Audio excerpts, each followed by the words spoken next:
तर नमस्कार मित्रांनो, आजच्या नवीन ब्लॉगमध्ये तुमचं सर्वांचं स्वागत. आजच्याला मदर्स डे, आईला माहीत पण नाही. आणि आजच्याला आहे ना, कालचा ब्लॉग अजून एडिटच नाही केला. जो आपण पप्पाच्या मोबाईलमध्ये ब्लॉग शूट करतो का नाही, ब्लॉग बनवायलाच भेटत नाही. माझ्या मोबाईलमध्ये जो ब्लॉग शूट केला का नाही, बरोबर 7 वाजता येतो. पप्पा काय करतात, काय घेऊन मोबाईल देतच नाही. त्याच्यामुळे ब्लॉग शूट करायला भेटतच नाही आणि एडिट करायला बी टाईम भेटत नाही. आई बाई काय करते बघा. आज मदर्स डे आणि आई बाहेर काय करते बघा. दुरीच्या उड्या खेळते आई. माझ्या दुरीच्या उड्या घे. हा सरक सरक माझ्या घेत येडाई माझा जीव आई साडीव जमन का? ओ साडीव बी आई उड्या आणते. कुठले कुठले येते लंगडी? घोड्याची जेवढ्या बी उड्या येतात ना तेवढ्या उड्या हाणून दाव. ए थांब मला जाऊ द्या. रेंज मध्ये येऊ नको. आरुष लंगडी उड्या आणतोय. कुठली उडी ही? घोड्याची. तुला छापायचंय का? Sorry I don't know. ही जम्पिंग. ओ एवढी फास्ट. आधी खालची. गप्प आहे. ही कुठली उडी आहे? ऐक तू जाईन मी आता घरी. अशी पण खेळतात ना गप्प पिले. तर अशी कशी तरी ए सर ना बाबा. आई पडचीन. ए सर पडन मी. मला येते उलटी. ही उडी तर आत्ताच आणली होती आई. त्याला कोण मध्ये यायला लावतोय? रेंज तुझ्या डोळ्याला लागन, मध्ये येऊ नको. ही कुठली उडी आहे? डबल उडी. डबल उडी. तर मित्रांनो, आरुषचा मोबाईल चालून झाला. आता आदितीची बारी. किती वेळ घेता? एक एक जेवढं वेळ घेईन तेवढं वेळ मी घ्या. डबल. नाही आरुष जेवढा वेळ घेईन त्याच्या डबल. नाही तेवढेच. आरुष ना त्याच्यामुळेच इथं थांबतो. कवा मोबाईल घ्यायला भेटन.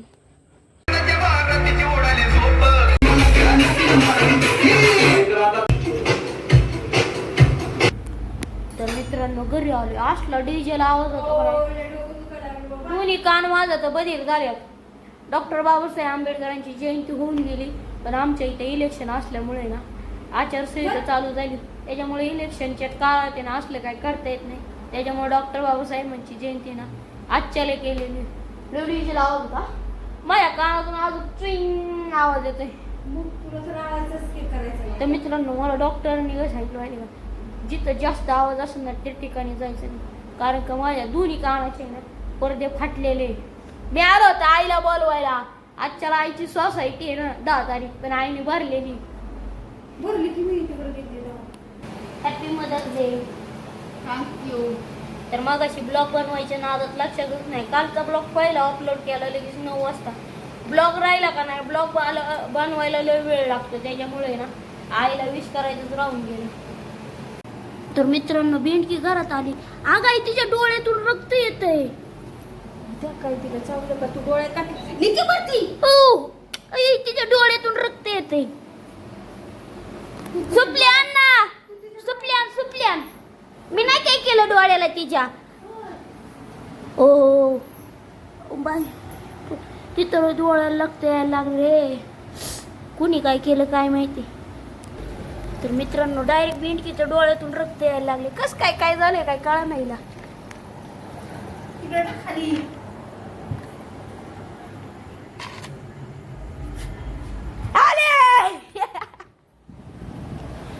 कस काय तुझ्या डोळ्यातून रक्त यायला झाडू नाही. दरवाजात नाही ना गावली. असं तुम्ही ठेवताय उघडं, मग कधी काही शिरलं तर तुम्हाला कळलं का? होय, आम्ही म्हणतो की असं करतो तसं करतो दारा. मी तर झोपणारच होतो आता. तेवढं आईचं लक्ष गेलं. रात्री डायरेक्ट माझ्या गोदडीतून टुन्नुक उड्या वाढल्या असत्या. आणि बेंडकी एकतर गिळीत असतो. पण मला लय वाईट वाटतंय मित्रांनो, तिच्या डोळ्यातून रक्त येत होतं. आई तर तिला दरायसू घाबरत होती. आई तर एवढी घाबरते का नाही. एकदा तर मित्रांनो ना आमच्या दिवाण खाली ना साप शिरला होता. आणि नेमकं मी शाळेत चाललो होतो आणि मी तो साप बघितला होता. आणि बाबाला विश्वास नव्हता. तो साप आहे ना कपाटाखाली सापडला. मी म्हणलं मी डायरेक्ट घरात झोपणारच नाही. पण तो फायनली साप गावला. पण मारला पण त्या सापाला. साप नव्हता, ती गोणच होती. तर मित्रांनो, आजचा ब्लॉग आवडला असेल तर लाईक, सबस्क्राईब, शेअर करायला विसरू नका. भेटू पुढच्या ब्लॉगमध्ये. Good night. आजचा ब्लॉग तर काय एवढा बनला नाही. चला. आणि बऱ्याच जणांचे क्वेश्चन आहे की नवीन मोबाईल घेतलाय का. नवीन मोबाईल नाही घेतला. पप्पांना लाडी गुडी लावून ना पप्पांच्या मोबाईलमध्ये ब्लॉग बनवतोय. त्याच्यामुळे काय होतं माहिती का, सकाळी पप्पांचा मोबाईल आणायला गेला ना पप्पा खवळतात. त्याच्यामुळे ना कधी कधी संध्याकाळीचं बनवतो ब्लॉग, कधी कधी सकाळचं बनवतो.